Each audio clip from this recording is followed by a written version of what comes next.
title my preaching this morning is entitled, Loving God Wholeheartedly. Loving God wholeheartedly. Mahalin ng Diyos ng buong puso. Okay, yan ang tatalakayin po natin. Titingnan po natin kung nasusunod nga natin yung the foremost and the greatest commandment of God. At alam niyo po, the book of Hebrews 11:6, you cannot please God without faith. Hindi mo pwedeng lukurin ang Diyos kung hindi ka nananalig sa Kanya. At pag ikaw ay nanalig, nanampalataya sa Kanya, kailangan maniwala ka na may Diyos na tumutulong sa iyo. Yan ang pananampalataya. Tingnan natin ang Old Testament tayo. This is the Shema of Israel. Pag sinabing Shema, Jewish Confession of Faith, ito po yung pagpapahayag ng mga Hudyo ng kanilang pananampalataya. Pag sinabing Shema, okay, napakalalim po sa kanila yan. At ito po yung hindi nila kinahihiya na kanilang pananampalataya. Kaya kung babasahin po natin dyan, okay, hear, O Israel. Yan ang Shema nila. O yung hear. Yan yung pinakano natin. Yan, makinig kayo. Kaya pag nangangaral ang ating Panginoon, yung mga may pandinig ay makinig. Lagi niya sinasabi yan kung siya nangangaral. Bakit po? Kasi spiritual to eh. Yung pandinig mo na literal, okay, nakikinig ka. Pero yung spiritual, yung mas malalim pa, ito yung papakinggan natin. Ano yung dapat natin pakinggan? Sa Old Testament, Hear, O Israel. The Lord our God, the Lord is one. Ang sabi niya, ang Panginoong Diyos, ang ating Panginoong Diyos, ang Panginoon ay iisa. Yan ang pakinggan natin. At yan ang pinaka-greatest commandment ng Lord. Pinaka-mahalaga. Ngayon, ang sabi niya sa verse 5, mahalin mo ang iyong Diyos na buong. You shall love the Lord your God with all your heart. Diyan lang muna tayo sa heart. Tatakalakayin sa susunod na yung soul, sa susunod na yung strength, at susunod na yung mind. Okay? Kasi kailangan malaman po natin kung gaano kahalaga yun. Kasi first commandment ng Lord to eh. The foremost and the greatest commandment of God is loving God wholeheartedly. Paano natin mamahalin ang Diyos na buong puso kung hindi mo siya kilala? Amen? Madaling isaulo, madaling basahin, pero yung connection, yung relationship, tingnan po natin. Amen? Kaya sabi niya, kayong mga hear, makinig kayo. Bakit laging inuulit ng Lord yung makinig kayo? Kasi po, may nagbabara. Nagbabara. Hindi natin napapakinggan yung nais ng Diyos. Kasi po, marami tayong napapakinggan sa mundong ito. Kaya natitipocus po tayo. Kasi pag iba ang napakinggan mo, matitipocus ka. Yung heart mo, yung mind mo matitipocus. Kaya ang nais ng Lord, pagdating sa kanyang salita, sa kanyang utos, mahalin mo siya. Mahalin mo sino? Lord, your God, with all your heart. Paano natin mamahalin ang Diyos, ng Panginoon natin Diyos kung hindi natin kilala? Maraming nangangaral. Hindi nila kilala kung sino yung tunay na Diyos. Amen? At maraming mga tao sa mundo ito na iba't ibang pagkakilala sa Diyos.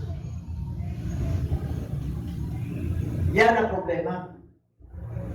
Kaya dito, malalaman po natin kung sino yung tinutukoy niya na the Lord, our God, the Lord is one. Ang Panginoon Diyos natin, ang Panginoon ay isa. Hindi pwedeng dalawa yan. Kaya Holy One, isa lang ang banal. Ang Diyos lang ang banal. Isa lang ang mabuti. There is only one God, that is God. Isa lang.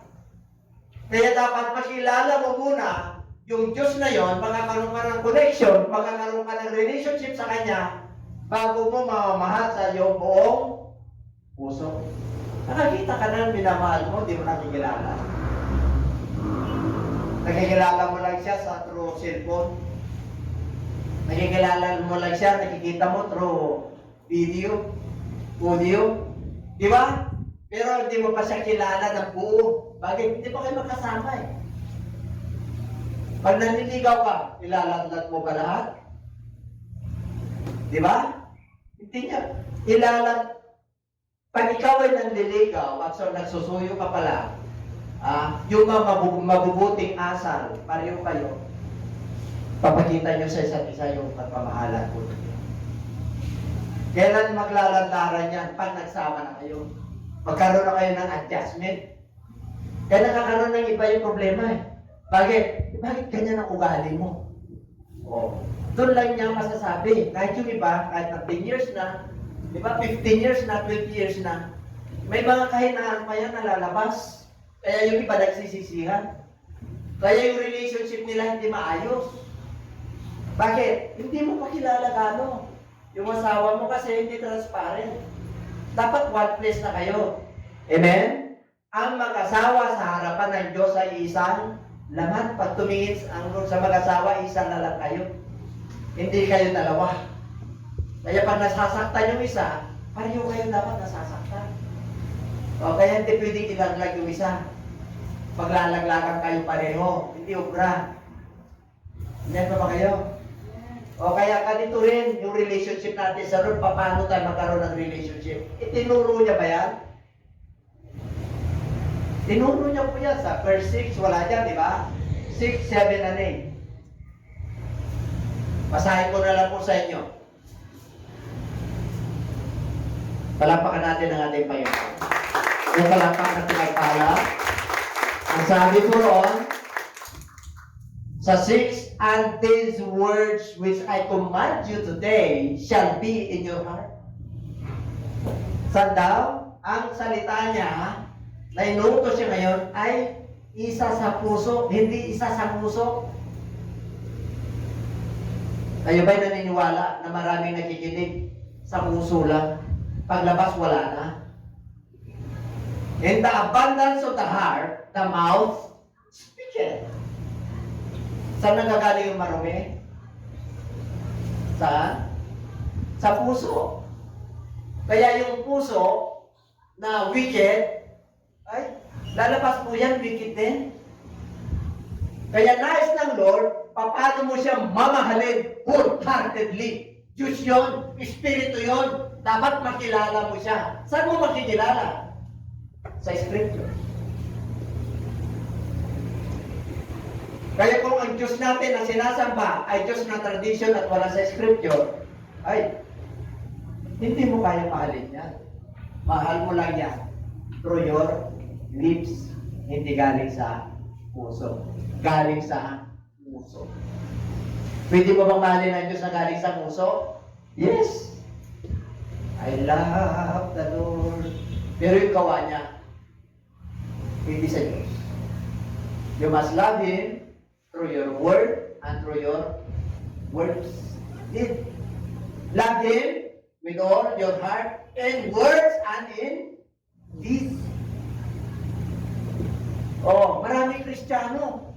Kristiyano in words, pero sa gawa, hindi Kristiyano. Yung iba, namimili.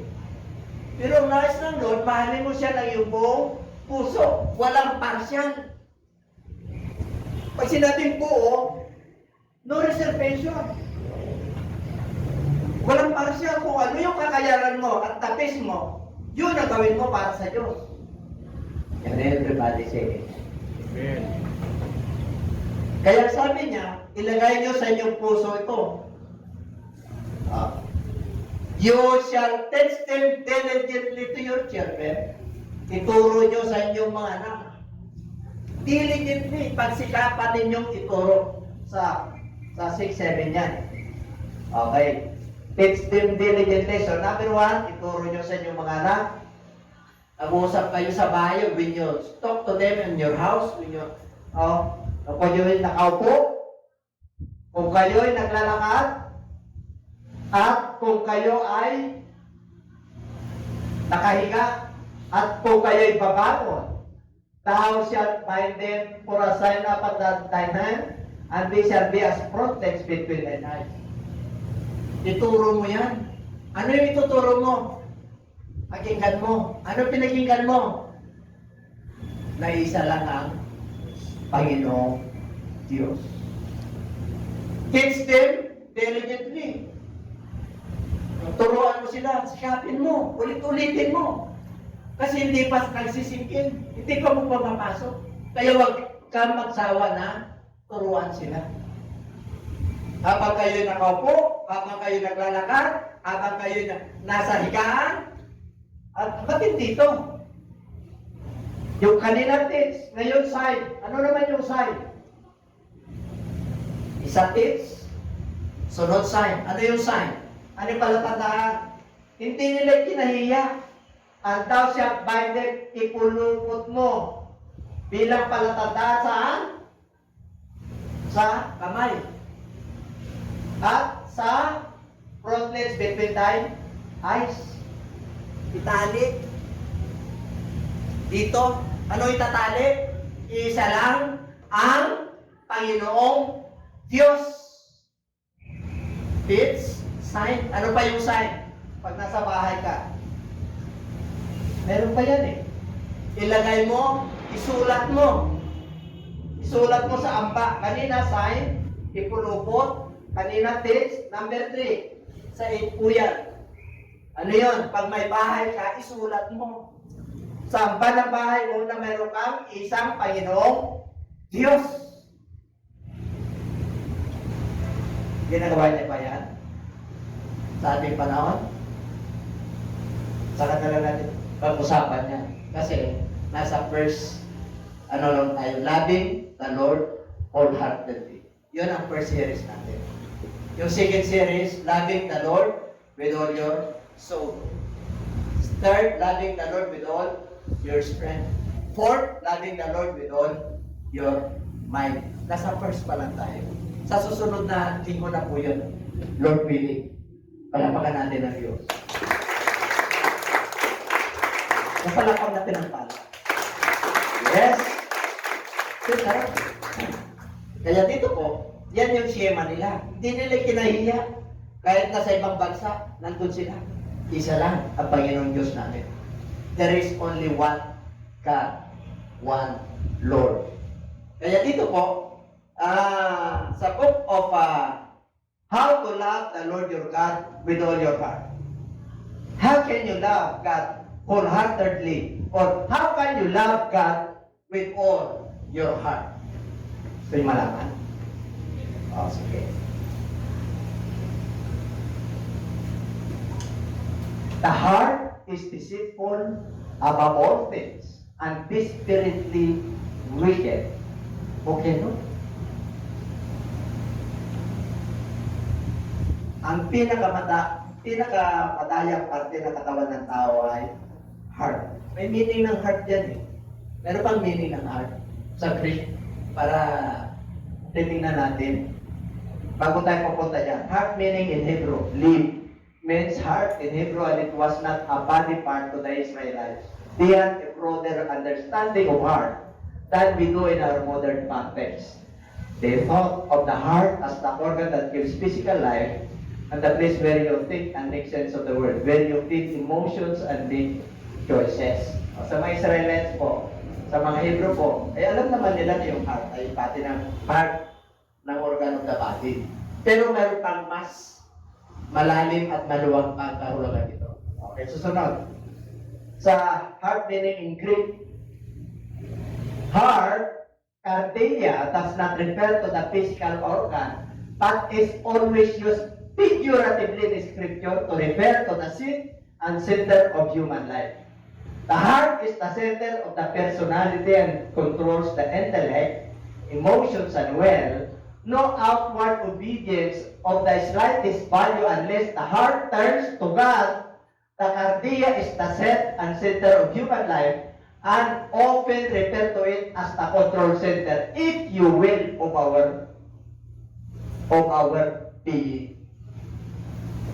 Because we are sinners, our heart is desperately wicked, a sinful heart. God only is the remedy to cure. Siya lang yung makakapagwalang sala. Siya lang yung cure sa sinful heart. Wala nang iba. Diyos. Diyos lang. Bago mo siya mamahalin, wholeheartedly, kailangan yung puso natin. Hindi desperately wicked sa Jeremiah na. Sinful heart yan. Only God can cure it. Amen? Andiyan ba kayo? Kaya dito, sino nakakatawas nito? Makasalanan ang puso ay mapantaraya sa lahat. Kayo ba'y naniniwala ron? Kahit dami ng pusong sinugatan. Di ba? Oh. Kahit dami ng winasak na tahanan. Diyan pa ba kayo? Saan galing? Puso. Kaya yung puso natin, pag na-high blood ka, di ba kinokontrol mo na, natatakot ka na, nakarelax ka na. Ipakontrol mo yan sa Diyos, yung kardiya. Let God is the center of your life. Diyan pa ba kayo? Paano? Tingnan natin. Sino nakakalam ito? Tingnan natin yung heart na yan. Bakit yung iba may enlargement of the heart? Bakit yung iba may... Kasi nagkasala lahat at walang nakakabot sa kalwalatian ng Diyos. Kaya gumawa pa ang ating Panginoon. Ngayon, hindi tayo pinabayaan ng Lord. Bakit? Kahit na makasalanan yung heart na yan, desperately wicked, simple heart, lahat na nagkasala, may ginawa ang Diyos eh. Ano yun? 35 ng Book of Jeremiah. Pinupos na tayo eh. Puro love sin? Okay, yun na, sunod. Sis. Pahibasa?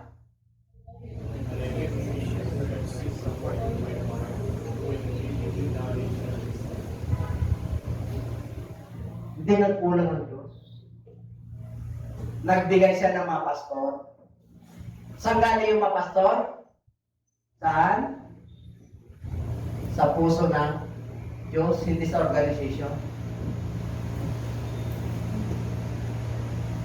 Marami bang pastor ngayon? Na hireling?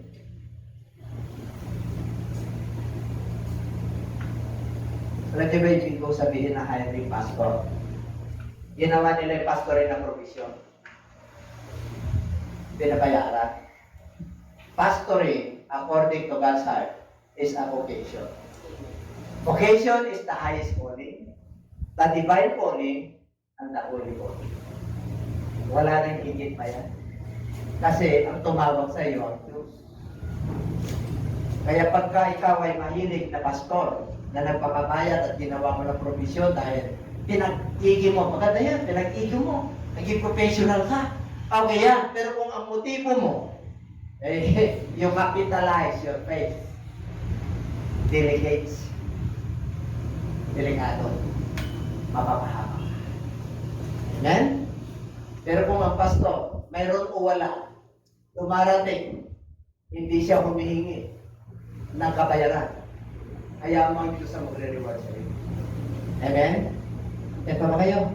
Kaya sabi ng Lord, hindi ko kayo pinabayaan. Binigyan ko kayo ng mga pastor, shepherds na nanggagaling sa aking puso. Ano raw? Para sila ang magpapakain sa inyo ng kaalaman at unawa.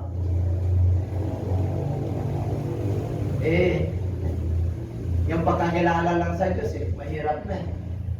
Kaya dami relihiyon Amen? Dami. Bakit? Yan lang dapat, yung pastor na totoo, may knowledge ka, may understanding ka tungkol sa Diyos. Ang dami, ang galing mo mangaral, pero hindi mo kilala yung tunay na Diyos. Eh, di ba wala? Hindi ba kayo? Kasama ko ron, we must test our faith. Is the spirits? Face yourself.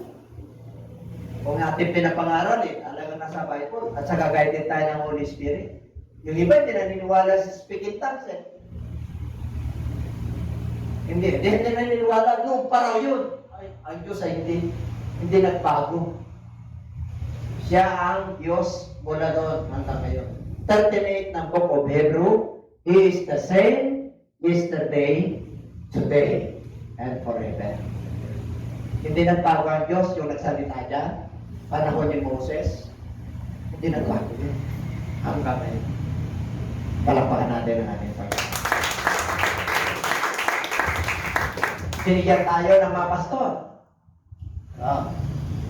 Kayo ba'y naniniwala na hindi perfecto ang pastor?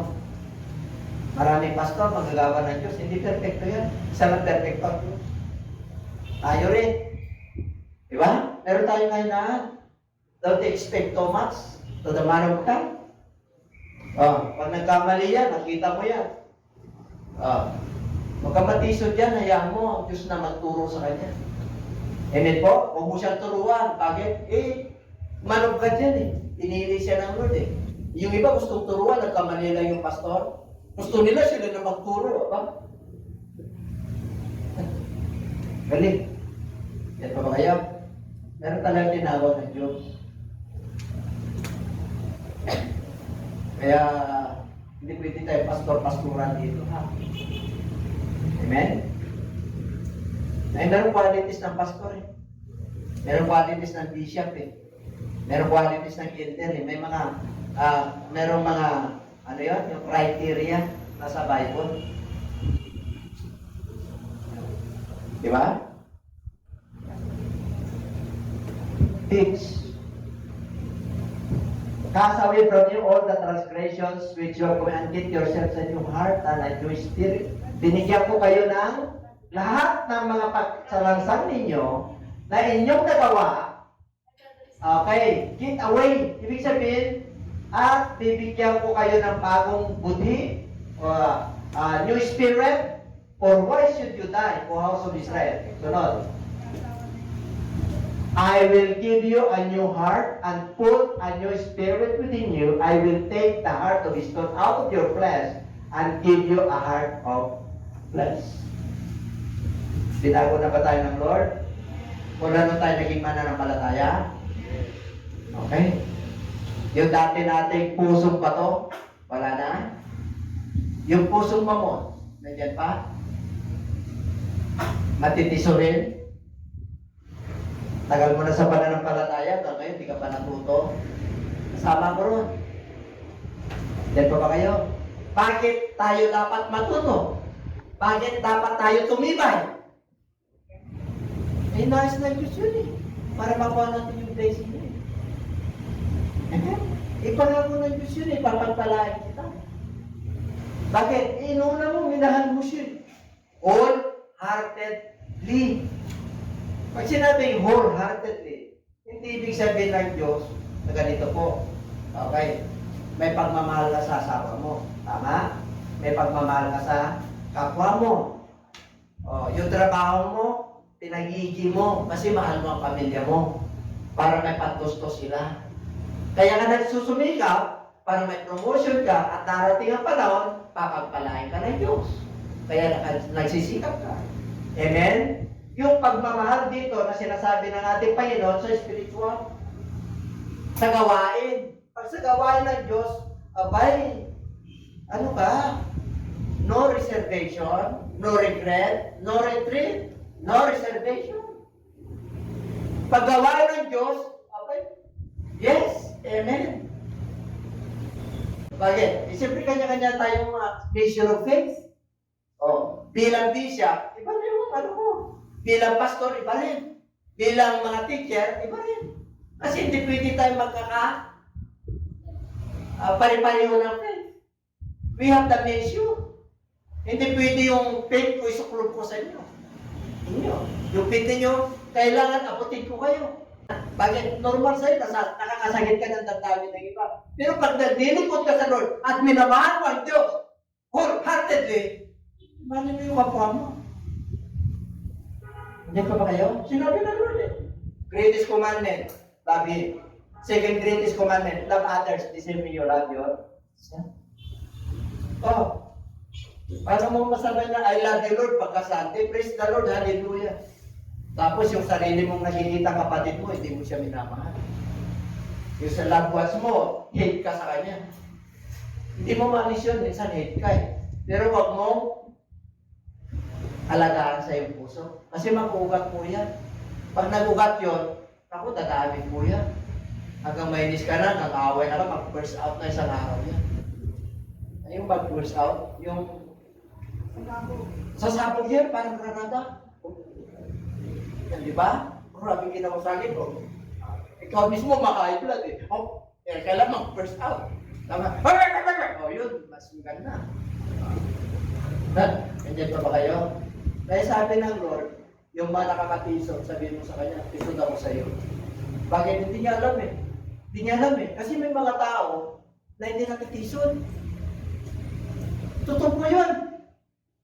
Oo. May mga tao na kahit na may nagawa, nakangiti. Nakakita na kayo ng tao na masama na yung ginawa, baliwala. Nakita na kayo? Meron? Marami. Marami. Kala nila tama yung kanilang ginagawa. Oh.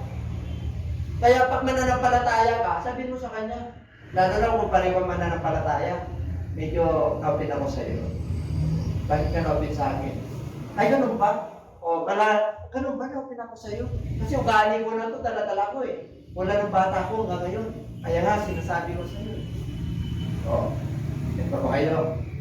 Yan sarap ng puri niya, tapos nandun ka sa likod. Grabe ang puri ito, pero tusod ako sa kanya. Hindi niya alam eh. Hindi niya alam.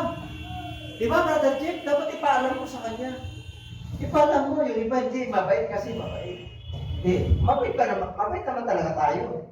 Sino ba hindi mabait dito? Nasa kamay. Ang Kristiyano, mabait. Oo. Kaya nasabi nila pag miss ka sa mga mga shoes, born again ba? Bakit? Anong marka ng born again? What are the expectations? No, kaya kapag napalpak ka, akala mo, may akala eh. Bakit? Yung expectation nila sa'yo, sa Diyos ka eh. Kapanan ka eh. Nakakasunod ka eh. Akala nila wala ka ng kahinaan. Doon sila nagkakamali. Pag minahal mo ang Diyos na iyong buong puso, tuturuan ka ng Diyos na magmahal sa iba. Tuturuan ka ng Diyos na umunawa sa iba. Tuturuan ka ng Diyos na kaya mo yan. Bakit? Siya yung inuna mong minahal eh. Ang problema, ang una nating minamahal, sarili natin, siyempre. Ano pa? Trabaho. Ano pa? Pamilya. Hindi, okay lang yan. Yaman sa mundong ito, okay lang yan. Okay, walang problema, pero iwanan mo lahat yan. Iwanan mo lahat yan. Makakalimutan ka rin. Ganyan ba kaya kahit na hero ka? Ang may iwanan sa'yo, monumento. Tuwing birthday mo lang. Kaya may mga Rizal, di ba, Brother Rizal? Kasama si Brother Rizal kasi Rizal, kaya nga Brother Rizal yan. Kaya pinanan siya sa Rizal. Kaya kayo pala, amen? Pag-igilid mo na ang iyong paglilingkod. Mahalin mo siya ng iyong buong puso. Nandito ka na, huwag hating puso. Ano yung hating puso? Nandito nga yung presensya mo. Yung utak, yung isip, at puso ay hati. Sana matapos ang sibisya. Hati! Ang ganda na ng momento eh. Ano kaya gawin natin ko mamaya? May nakalimutan ako. Yung charger ko. Naka-charge yung cellphone ko. At sarap, di ba? Love the Lord with all your Alam ng Diyos. Kung yung puso mo nandito ngayon, alam. Kaya, yan pa ba kayo? Hindi naman yan. Alam. Alam namin. Alam tayo may tatago yan. Kaya magpapalit ka na sa Kanya. Tingnan natin ang New Testament. Okay. Old Testament yan kay Moses ha. Nasa New Testament na tayo. Tingnan natin. Okay na, forward. May connection. Okay. But this is the covenant. Ito muna sa Old Testament. Ito yung tipan that I will make with thee, house of Israel. After those days, says the Lord, I will put my law in their minds and write on their hearts, and I will be their God, and they shall be my people.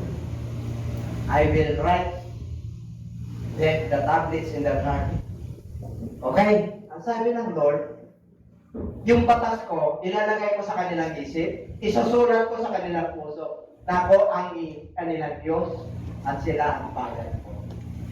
Ilagay pa ni Lord sa puso natin kung sino yung Diyos. Kilala mo ba yung sino yung pinaglilingkuran natin? Kilala mo? Our Lord, our God is one. Kilala natin? Bakit yung iba pag tinanong mo? Hindi. Mayroong ibang Diyos. Mayroon, totoo. Ano yun? Yung pagkakilala nila sa Diyos. Di ba may ama si Kristo? Totoo? May ama siya? Hindi. Yes or no? May ama si Kristo? Meron. Yung tinatawag niya, ama ko, bakit mo ako pinabayaan? Nung nasa cross siya. Okay. Yung ama na tinatawag, hindi po laman yon. Pag sinabing ama ko, espiritu yun. Yung espiritu ng ama ay nakay Kristo. Hindi ibig sabihin dalawa. Hindi ibig sabihin nung sinabi niya sa crucifixion, Father, why hast thou forsaken me? Bakit? Ang espiritu ba na ipapako? May papako ba ang espiritu? Invisible ang espiritu. Ang ipinako ay yung katawan. Bakit? Ama ko, bakit mo ako pinabayaan? Hindi niya kayang tangkapin yung kasalanan kasi banal siya. Diyos siya! Hindi niya pwedeng akuin ang kasalanan ng sanlibutan. Kaya lang ginawa niya yun para sa ating lahat. Para tayo ay maligtas. Kaya kahit na iniwan niya yung trono niya, nung Lord siya, Lord, pag sinabing Lord, nakikita. Nagkatawang tao. Ang Diyos. Sino nagkatawang tao? Sabi nila si Kristo. Hindi po. Kaya maraming mga ngaral, tanongin mo sino nagkatawang tao? Si Kristo. Ang sabi ng Bible, ang nagkatawang tao yung salita. Tingnan natin. Okay. Connection na tayo ha. Kilala na natin yung Diyos. New Testament na tayo. Okay. Tapusin na yan. Okay na yun. Forward. New Testament. Pag sinabing New Testament, pagdating ni Kristo, di po ba? Ang Old Testament, si Moses yan. The law. Pag sinabing law, ang sumulat yan si Moses, 5 po yan. Genesis, Exodus, Leviticus, Numbers, and Deuteronomy. Binasa natin po pag Deuteronomy 5 books. Number 5. Ngayon, yun lang muna. Kasi di pa ako tapos. For the law, having a shadow of the good things to come, and not the very image of the things, can never be the same sacrifices which they offer continually year by year, make those who approach perfect. Ang law, the shadow, anino yan? Yung mga darating na mabubuting bagay. Anino? Ang perfect yan, ang kaganapan ng lahat ay si Kristo. Forward. Therefore, okay, pag sinabing nasusulat, how the scripture present God or Lord Jesus Christ. Paano siya pinresent? Prophetic. Nasa prophecy siya eh. Nasusulat siya eh. Amen? Yung sinabi ng Lord na in the beginning God, may ano ba yan? Nakakita? In the beginning, God. Sino yung pasimula? God. Pag sinabing God, eternal. Walang umpisa, walang wakas. Kaya yung nagsalita doon, in the beginning, God created the heavens and the earth. Yung nagsalita, bumaba. Kaya sabi sa John chapter 1 verse 1, in the beginning was the Word. And the Word was God. Oh, yung Word was God in the beginning. And the Word was with God. Kasama niya na. Hindi magkaiwalay. The same was in the beginning with God. Oh, the same. Di isa lang yung Lord God. Bumaba. Bakit bumaba? John 1:12 eh. Binigyan tayo ng karapatan na maging anak ng Diyos sa lahat ng nananalig sa Kanya. Sa 13, tayo po ay hindi na pinanganak sa laman, sa Espiritu sa kalooban ng Diyos. 14, at ang salita ay nagkatawang tao, nanahan sa atin. Punong-puno siya ng biyaya at punong-puno ng katotohanan. And everybody say amen. Basahin ko na lang yan. John chapter 1, verse 1 up to 3. John chapter 1, verse 12, 13, and 14. Basahin nyo na lang po yan. Okay? Ito, nasusulat. Hula, prophetic, ang pagdating ng ating Panginoon. Therefore, the Lord Himself will give you a sign. May palatandaan eh, na siya ay Diyos. Ano yun? Behold, the virgin shall conceive and bear a son, and shall call his name Emmanuel. Matthew chapter 1. Behold, the virgin shall be with child and bear a son, and they shall call his name Emmanuel, which is translated, God with us. Ilang taon ang pagitan ni Isaiah kay Jesus Christ? Less than 1,000 years. Nahulan siya. Yan pa ba kayo? Kaya nga ni sinulat ito. Nung binasa natin, 2,000 years ago. 2,000 years ago. Kaya, sa prophetic po yung pagpabalik niya, tingnan natin kung sino yung Diyos natin na sinasamba para mamahalin natin. For unto us a child is born, unto us a son is given, and the government will be upon his shoulder, and his name will be called Wonderful, Counselor, Mighty God, Everlasting Father, Prince of Peace. Sino na yung papanganak na lalaki? Si Jesus Christ yan. Less than 1,000 years ago. Kailan pinanak? 2,000 years ago sa panahon natin ngayon. Pagitan po ng modern niyo. Oh, may papanganak. Ano yun? Kanina, God is with us. At ang pamamahala ay nasa kanyang balikat. At ang kanyang pangalan ay tawagin kamangha-mangha. Kamangha-mangha ba pangalan ni Jesus Christ? No, lumalay sa demonyo. Ano pa? Siya ang ano yung pagsilo sa Tagalog? Tagapayo. Kaya kung may problema ka, tagapayo mo si Jesus Christ. Ang gagamitin ni Jesus Christ yung mga man of God na sumusunod sa Kanya. Amen? Alam niya, hindi yung problema mo. Kahit na anong klase problema yan. Huwag kayong mahiya. Na lumapit sa man of God. Siya yung makapangyarihang Diyos. At walang hanggang Ama. At prinsipe ng kapayapaan. So kilala mo na yung Diyos na tinutukoy ito. Sino yun? Bakit yung iba, hindi nila tanggapin na si Jesus Christ Ama? Mahirap. Bakit? Hindi mo ma-express yan kung hindi nakasulat sa puso mo. Wala na magtuturo sa iyo. Bakit? Sila ang naglagay eh. Kaya kung hindi nila mabanggit na si Jesus Christ ang Ama, may problema. Sige, pero si Father, oh. Kaya kunti lang makapasok eh. Hindi ako nagsabi nun, sinabi niya sa Matthew 7:21. Maluwag ang daan ng kapamakan. Ang katotohanan ay nakakapunta, nabibilang lang doon. Kaya kahit na mag-ano tayo ng television program, hindi sila kasi maniwala na yung trono sa langit, isa, akala ng iba tatlo. Kilala mo na yung Diyos mo? Wala makakalis yan, nilagay na doon sa puso natin. Kaya sabi mo siya katabi, mapalad ka. Viewers, don't be offended. The truth shall set you free. Isa lang ang Diyos.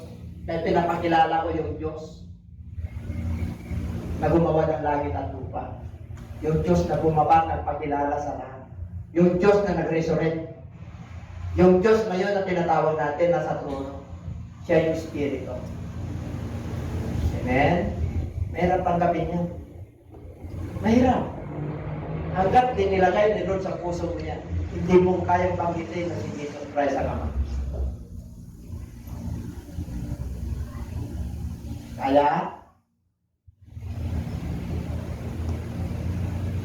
alam naman na pag nag-pray ka ngayon, Our Father who art in heaven, hallowed be your name. Sino tinatawag mong Ama? Yung Ama ni Jesus Christ. Di dalawa na sila. Ang sabi ni Kristo, walang makakapunta sa Ama. Maliban sa... Sino nakakilala sa Ama? Si Kristo. Bakit? Siya na yung Ama eh. Kaya nga nagpakilala, bumaba eh. Kaya, babatuin siya. Bakit? Nagpakilala siya eh. Kahit takal ko na sa iyo, ngayon hindi nyo ka ako kilala. Ako na nga yung daan eh. 14:6 lang dyan. Ako na nga yung katotohanan eh. Ano yung katotohanan na isa lang ang Panginoong Diyos? Ako na nga yung buhay eh. Ano yung buhay nila? Yung buhay na ito, eternal life. Walang makakapunta sa Ama, maliban sa akin. O bakit yung iba naghanap ng Ama? At ang masagit pa ganito. Sabi ni Filipe, lagi mong sinasabi na Ama, Ama. Show us the Father that we may satisfy us. Basahin niyo yan. 46, 7, 8, 9, 11, and 12 ng book of John chapter 6, 14. Basahin niyo po yan. Mga viewers, pag-pray niyo sa Lord. Nakasabi kayo ng Diyos. Sabi ni Filipe, show us the Father that we may satisfy us. Filipe, takal ko na. Mga alagad, takal ko na sa inyo. Kasama niyo ako eh. Yung nagsasalita, yun na yun. Yung Ama na tinutukoy mo, pag nakita mo na ako, nakita mo na yung Ama. Pwede ba magsinungaling si Jesus Christ? Kailanman, hindi nagsinungaling si Jesus Christ. Dahil siya ay Panginoong Diyos. Nakilala niyo sarili niya. Nakita niyo na ako. Yun na, ako na yun. Kaya nung sabi ng Lord sa kanila, okay, palapakan na natin ang Lord. Palapakan natin. Hindi sila maniwala rin ito. Yung papanganak, yun ang everlasting Father. Ay, grabe. Nakakalungkot eh. Kaya sabi ko, ipapadama ng Lord yung pag-ibig niya sa lahat ng tao. In-emphasize ko lang po, kaya wag kayong ma-open po. Mga kasama kong preacher, pray po tayo lahat. Kilalanin natin kung sino yung nag-isang Diyos. Magkakasama na tayo. Pero pa hindi nyo kinakilala yung nag-isang Diyos na nasa Scripture, galing sa Israel, at yung nakaupo sa trono, wala tayong magawa. Hindi tayo magkaisa.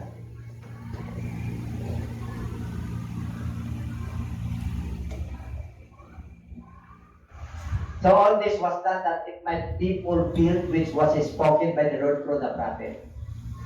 Lahat ng mga nangyari kay Jesus Christ, nasusulat. Prophetic na yan, naka-prophecy. Darating ang Panginoon Diyos, tatawaging Emmanuel. Ibig sabihin Diyos yan, nasa sabsaban. Bakit Diyos yan? Yung mga angel nagpuri. Yung mga pastor, nakita nila eh. Ilang angel? Thousands. Ang sabi ng Bible, nagpuri sila sa taas. Pinanganak. Bakit hindi siya Diyos? Yung tala ay lumabas eh. Kung saan nandun yung tala, biro mo yung spotlight niya, tala. Bituin. Biro mo, binigyan siya ng regalo, bata pa lang. Wala naman nagsabi sa kanila. Sino nagbigay ng regalo? Wise men. Are you wise? Pag sinabi kang wise ka, yung mga mahahalagang bagay ay pinapangalagaan. Ano? Ano yung mahalagang bagay? Merong isang parable ng ating Panginoon. Isang mahirap. Pininta niya yung nag-iisang yaman niya para din lang yung mahalagang bagay. Ano yung mahalagang bagay? Pananampalataya. Gold yan, gold. Kaya ang tindi mo kahit na mahirap ka sa bahay, upo ka. Sa tingin ng Diyos, mayaman ka. Sabi mo siya katabi, mayaman ka. Huwag kang malungkot. Yung iba, lungkot-lungkot, wala lang pera eh. Pansamantala lang yan, tinitesting ka lang ng Lord. Pero makakaraos ka. Sabi mo siya katabi, makakaraos ka. Kahit na wala kang pera, kakain ka. Pinapakain niya nga yung mga ibon eh. Wala kang anak buhay, magtaka ka. Ano yung kumakain ka, may merita ka po. Taka ka, hindi ka nang nangayayo. Nakatrabaho mo. Kala. Ang Diyos ang supplier. May gagamitin ang Diyos para sa iyo. Pero tika lang. Kailangan naman maghanap ka. Anong hanapin mo? Tinawid natin eh. Humanap ka, humingi ka at ikaw ay bibigyan. Humanap ka at ikaw ay makakasumpong. Kumatok ka at ikaw ay pagpupuksan. Yung iba hindi humingi. Come what may. Come what may. Bahala. Mahal nyo naman ako. Diba? Ano pa ba? Do not think that I came to destroy the law or the prophets. I did not come to destroy but to fulfill. Ano niyo sa susunod na verse 18? Jot or titen, hindi ko babawasan, hindi ko tatagdalan. Ibig sabihin, kudlit o toldo, hindi masisira ang kautusan. Ang kautusan, pumunta ako para ganapin, para hindi sirain ang kautusan at ang mga propeta. Sinabi nila, I did not come to destroy but to fulfill. Who is the fulfillment of the law? Jesus Christ. Sino nagkumpleto ng batas ng Diyos? Si Jesus Christ. Espiritu siya sa Old Testament. Lord siya sa New Testament. Sa panahon natin, ano na siya? Holy Spirit. Siya yung Holy Spirit, sabi niya, I sent you my Spirit. Kailan mamamatay ako? Kailan mag-resurrect ako? Bakit? Kung hindi ko gagawin yun, walang Holy Spirit kayo. Tingnan natin. Spirit of truth. Oh. Jesus said to him, I am the way. Tapos na yan. Sinabi ko na yan. Philip said, oh, okay. Sinabi ko na rin yan. Pag nakita nyo na ako, kung nagsasalita, ako na yun. Ito, the Spirit of truth whom the world cannot receive because it neither sees him nor knows him. Bakit hindi tayo manawari? Kasi hindi siya kilala at hindi siya kilala. For he dwells with you and will be in you. Kilala natin yung Panginoon Diyos natin. Kilala ko ba? I will not leave you orphan. Hindi ko kayo iwanan na luhaan. Ano yung orphan? Ulila. I will come to you. 19. A little while. At samantala lang, mawawala ako sa mundong ito. Hindi nyo na ako makikita. Pero, makikita nyo ako. Sapagkat, ako'y buhay, you will also live. Ang kausap niya dyan yung mga alagad. Hindi nila nanawalan. Bakit? Yung papunta sa crucifixion eh. Oh, magre-resurrect siya eh. Tuturuan pa sila ng another 40 days. And in that day, you will know that I am in my Father, and you in me, and I in you. Saan na raw siya? Sino yung Father? Espiritu na siya. Sino yung I am in my Father? Kasi nagsasalita siya. Oh, nandun na siya, nag-resurrect na siya. Sino na yung Father? Oh, sino yung nasa atin ngayon? Si Jesus Christ. Me and I in you. Ang tinutukoy niya, yung Ama, siya at tayo naman nanampalataya. Pero hindi ibig sabihin na yung Ama at saka siya ay magkaiba.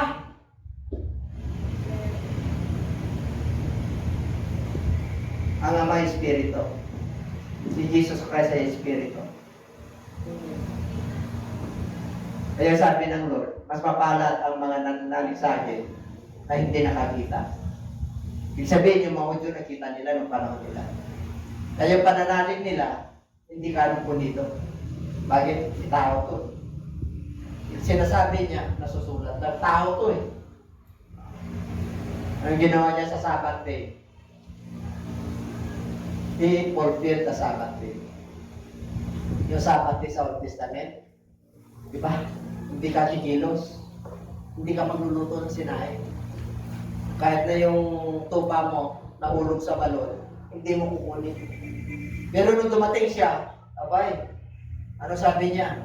Ang Sabat, ginawang Sabat para sa ikabubuti ng tao. Kaya pag nahulog, yung iyong tupa, kunin mo. Kasi mabuting bagay yun. Ay, ibig sabihin, umawa ka sa araw ng Sabat ng mabuting bagay. Everybody say amen. Palakpakan natin.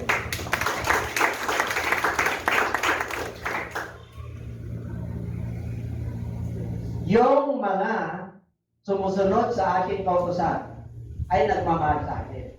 At yung mga nagmamahal sa akin ay minamahal sila ng Ama. And I will love him and manifest myself to him. Nagpapayag pa sa iyo si Jesus Christ. Nagpapayag pa pag nagbabasa kayo ng Bible. Diba? Bakit? Siya yung Lord God. Sa Old Testament, thousands na binanggit, Lord God. Sa New Testament, Lord God. Hindi sinabi, Lord and God. Kaya diretsyo. Bakit? Si Lord, nagre-represent yung Ama nasa Kanya. Yung nag-resurrect, siya yun na yung Ama. Kaya Lord God. Yung God walang nakakilala, siya lang nakakilala. Kasi siya na yun. Kaya yung iba na tumatawag, Ama ko, Ama ko, Ama ko, tapos tatlo, hindi obra. Isa lang ang Ama. Hindi apat, hindi lima, hindi anim. Yung iba marami. Maraming Diyos. Kaya tawag doon Diyos, yung Son. Ibig sabihin, hindi totoong Diyos. Ngayon, New Testament na tayo However, we need the Spirit of truth has come. He will guide you in all truth. New Testament. Siya gusto come. Dumating si Jesus Christ. Pag sinabing dumating si Jesus Christ, what is the gospel of the Lord Jesus Christ? Matthew, the gospel of Matthew, the gospel of Mark, the gospel of Luke, and the gospel of John. Why gospel? Good news. Ano yun?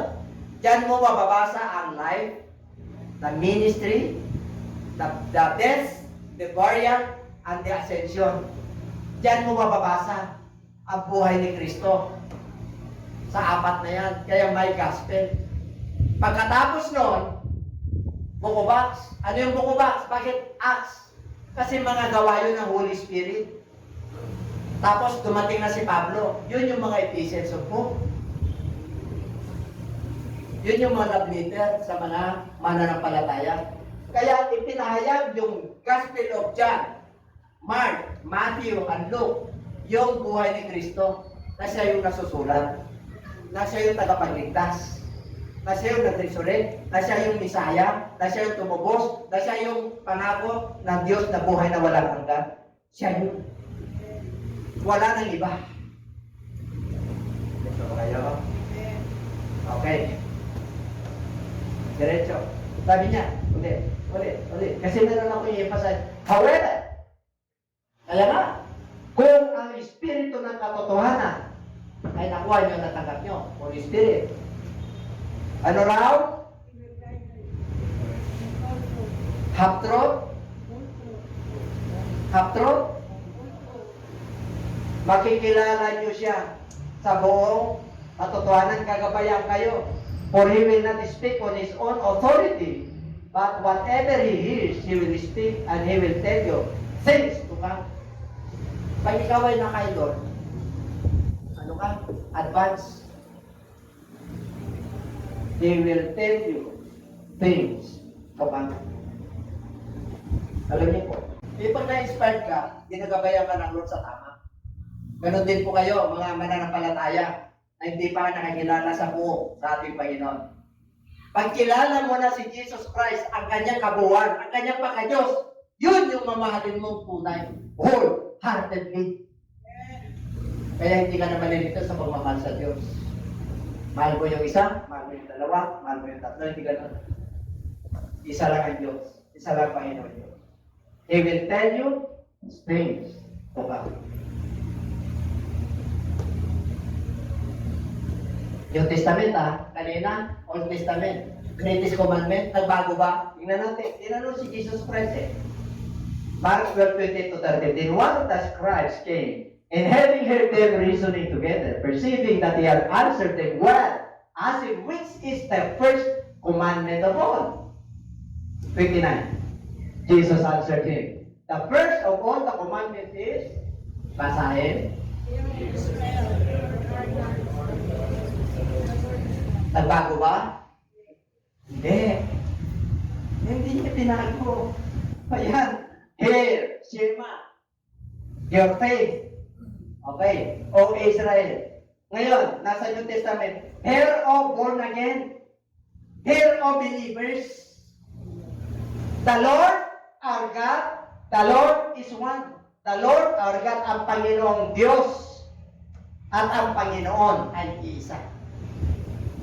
Yung Panginoong Diyos yan, yung Panginoon bumaba, pinakilala yung Diyos, nasabi niya, di ba kayo naniniwala na sa akin yung Espiritu ng Diyos? Na yung amang tinutukoy nyo, yun yung witness ko. Hindi nyo makikita yun, kasi nandito sa akin. Kasama ko yun. Amen? Okay, ano pa? And you shall, ganun din. The Lord your God with all your heart. That's why the title of my preaching today is entitled, Love God Wholeheartedly. How can you love the Lord your God wholeheartedly if you have no connection? If you don't know who is God, who is the Lord, what is the name of God? Paano mo mamahalin niya? Kaya ang Diyos mismo nalulungkot. Kaya nga mayroon tayong Book of Revelation. Remember this. Old Testament, 37 books, 39 books. New Testament, 27 books. Gospel, Epistle. Nakakita na kayo sa prophecy sa New Testament? The prophetic? Yes. The Book of Revelation. Sino sumulat ang Book of Revelation? Si John de Villa. Sino si John de Villa? Yun yung binuhay ni Kristo na laging nakatindig sa kanyang dibdib pag nangangaral ng ating Panginoon. Siya lang ang alagad na hindi namatay. Kaya nakapag-construct siya ng Church of Jerusalem. Namatay po siya dyan. Less than 100 years. Na-establish niya yung Church of Jerusalem. Siya founder po. And everybody say, yun yung palatandaan ng sinabi ni Kristo sa Book of Revelation. Tingnan natin. Tingnan natin muna. Okay. Sinabi ko na yun kanina. Yung God na yan, hindi, ulitin mo. Yung God na yan, Espiritu. Wala na kakilala dyan. Ngayon, New Testament, Old Testament yan, Genesis 1. John 1:1. Ano naman ang beginning sa New Testament? Word. Sino yung word yan? Yung nagsalita. Bumaba.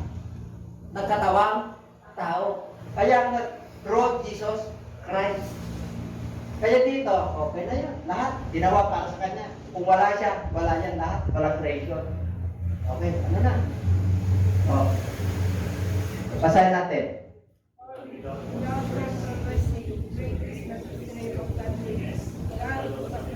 Sino raw ang nagpahayag sa laman?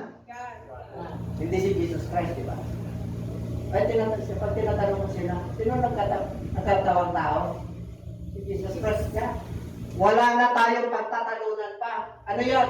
Hiwaga ang pagka-Diyos. Ano yun? Kaya, justified in the Spirit, seen by angels, preached among the Gentiles, believe on in the Word, na naniwala kong mundo. Receive up in His glory, nakita yung ascension niya. Yung pag-alis niya, nakita eh. Nakita ng mga anghel eh. O pinatunayan ng Espiritu, ng banal na Espiritu. Ang Diyos ay nakatawang, nakatawang tao. May nakakita ba sa Diyos? Wala. Sino nagpayag na may Diyos na isa lang? Si Jesus Christ. Sabi niya nung nandito, ang witness ko ay ang Ama. O, ano yung mga? Kasi di ba kayo naniniwala yung Ama na sa akin at ako sa Kanya?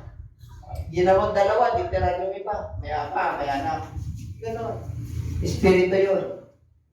Pag Espiritu ng Diyos, buong sang katawan, Kanyang lulukuban. Wherever you are, you can reach God on our generation. We have the right access to God ngayon. Kasi wala nang seremonya ngayon eh. Na iahing yung kailangan matabang mapanan, walang kapintasan na tupa, ihalay, papatayin para yung dugo. Para pagtakpan ng kasalanan, wala na. Si Jesus Christ na po, 24/7.